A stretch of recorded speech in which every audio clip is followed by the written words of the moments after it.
ഇന്നത്തെ പോക്ക് അമ്പലത്തിലേക്കാണ്. ഞങ്ങൾ കുറേ ദിവസമായി ഈ അമ്പലത്തിൽ പോകാമെന്ന് വിചാരിക്കുന്നു, പക്ഷെ പോകാൻ കഴിഞ്ഞിട്ടില്ലായിരുന്നു കേട്ടോ. ഞാനപ്പോൾ വീട്ടിലേക്ക് വന്ന സമയത്ത് അമ്മ പറഞ്ഞ നാളെ നമുക്ക് പോകാം. അങ്ങനെ പെട്ടെന്നുണ്ടായൊരു പോക്കാണേ. അവിടെ എത്തിയപ്പോൾ വലിയ തിരക്കൊന്നും കണ്ടില്ല, പക്ഷെ ഉള്ളിലായപ്പോൾ നല്ല തിരക്കുണ്ട്. ഞങ്ങൾ വേഗം വഴിപാടൊക്കെ എഴുതി അത് കഴിഞ്ഞ് ഞങ്ങൾ തൊഴുത് വന്നു കേട്ടോ.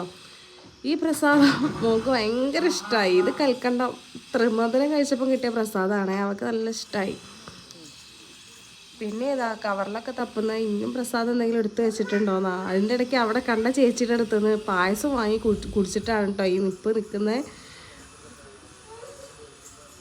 എൻ്റെ വാതിൽ തന്നെ എൻ്റെ മോള് നല്ല ഇഷ്ടമാണ് പായസത്തിനൊക്കെ കേട്ടോ.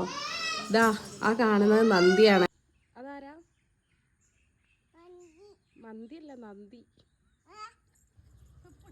അങ്ങനെ ഞങ്ങൾ അവിടെ നിന്ന് ഇറങ്ങിട്ടോ. അമ്പലത്തിൻ്റെ ചുറ്റും നല്ല പൂക്കളും ഒക്കെ ഉണ്ടായപ്പോൾ നല്ല ഭംഗി തോന്നിയപ്പോൾ ഫോട്ടോ ഒക്കെ എടുത്തു. ഒരു വലിയ കുളം ഉണ്ട്, ആ കുളത്തുനിന്ന് ഞങ്ങൾ കാലൊക്കെ കഴുകിയിട്ട് പോകാൻ നിൽക്കുമ്പോഴാണ് ഒരാളെ കണ്ടത് കേട്ടോ. ഒരു നീർക്കോലിയാണ്. നീർക്കോലീൻ്റെ വയലാരാ നോക്കിയിട്ട് തവളയൊക്കെ ഉണ്ട്. കണ്ടപ്പോൾ ഒരു പേടിയൊക്കെ തോന്നി. പിന്നെ അത് ആമ്പൽ, അവിടെ ദൂരെ ഒരു ആമ്പലുണ്ടായിരുന്നു കേട്ടോ. അത് കണ്ട് നല്ല ഭംഗിയുണ്ടായിരുന്നു. പിന്നെ തിരിച്ച് ഞങ്ങൾ ബസ് സ്റ്റോപ്പിൽ വന്നപ്പോൾ ഈ തോരണം കണ്ടപ്പോൾ മോൾക്ക് നല്ല ഇഷ്ടമായിട്ടോ. പിന്നെ ഓട്ടോറിക്ഷ കിട്ടിയപ്പോൾ ഞങ്ങൾ തിരിച്ച് വീട്ടിലേക്കും പോന്നേ.